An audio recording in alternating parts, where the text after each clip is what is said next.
मोदी से ज्यादा कोई अच्छा प्राइम मिनिस्टर नहीं मिल सकता। अगर मोदी जी के टाइम पर हमारे देश का कुछ नहीं हुआ तो आने वाले 50 सालों में कुछ भी नहीं होगा पुत्र। कोई लीडर नहीं है। आप देखिए कौन सामने बैठा हुआ जो इस तरह की बात सोच सकता है कि टॉयलेट बनाया जाए। सोचा किसी ने आज तक कि स्कूल के बच्चों को टॉयलेट नहीं होता?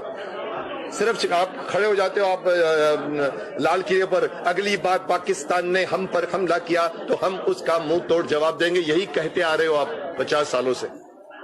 एक शख्स आया है जिसने एक राह दिखाई है। अब राह में रोड़े बहुत होते हैं, ये किलविच के बाशिंदे भी होते हैं, शकुनी के भांजे भी होते हैं। तो प्रोग्रेस कितनी हुई उसमें मत आंकिए, सोचिए कि सामने कोई लीडर बैठा है जो मोदी जी की तरह सोच सकता है। माफ करना कोई नहीं है। इसलिए वोट कैसे बटेगा मुझे नहीं मालूम। ये बेशर्मी की तरह से ये सारी पार्टियां एक तरह जुड़ गई हैं।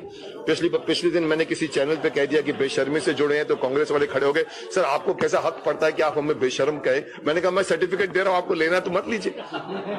पर इससे ज्यादा बेशर्मी क्या होगी कि जिसको आप गाली दे रहे हो, जिसके साथ आपने झगड़े किए हैं, सिर्फ गोली नहीं मारी होगी शायद, पर जितना कि आपने वर्ड्स के दागे हैं, उनको आप कहते हो चलो हाथ मिला लेते, चलो मिल लेते, चलो मिलते हैं, थोड़े टाइम के लिए मिल लो। बस इस शख्स को हराना है, देश का कोई फायदा नहीं सोचना। इस शख्स जिसका नाम नरेंद्र मोदी है उनको हराना है, बस उनका यही लक्ष्य है। आगे करोगे क्या आप?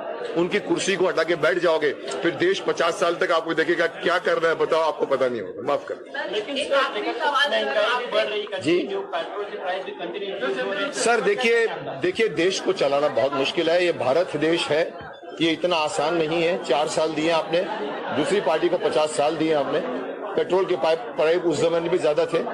आज अगर मैं कह रहा हूं कि मैं ये कर दूंगा, अगर मेरे बीच में अगर किलविश के बाशिंदे आ जाते हैं, अगर शकुनी के भांजे आते, तो मेरी स्पीड ऐसे फिर ऐसे होगी। तो ये पेट्रोल की वजह से सरकार मत चूज कीजिए। आपका 50 पैसा कम हुआ तो मैं आपको दूंगा, आपने 1 पैसा कम किया तो वोट नहीं दूंगा। This is not apply your mind.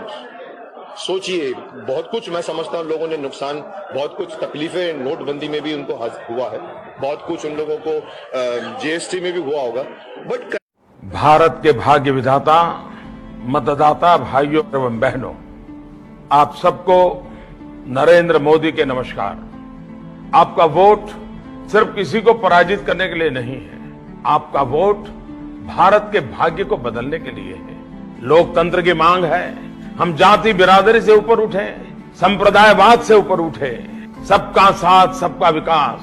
मैं आज हिंदुस्तान के हर गली मोहल्ले में हर मतदाता से मैं खुद के लिए वोट मांगने आया हूं कि आप कमल के निशान पर बटन दबाइए। आपका वोट सीधा सीधा मुझे मिलने वाला है और मैं आपको भरोसा देने आया हूं कि मैं आपके सपनों को पूरा करने में कोई कसर नहीं छोड़ूंगा। फिर एक बार आपको मैं मतदान करने के लिए प्रार्थना करता हूं। लोकतंत्र विजयी हो, भारत विजयी हो, भारत माता की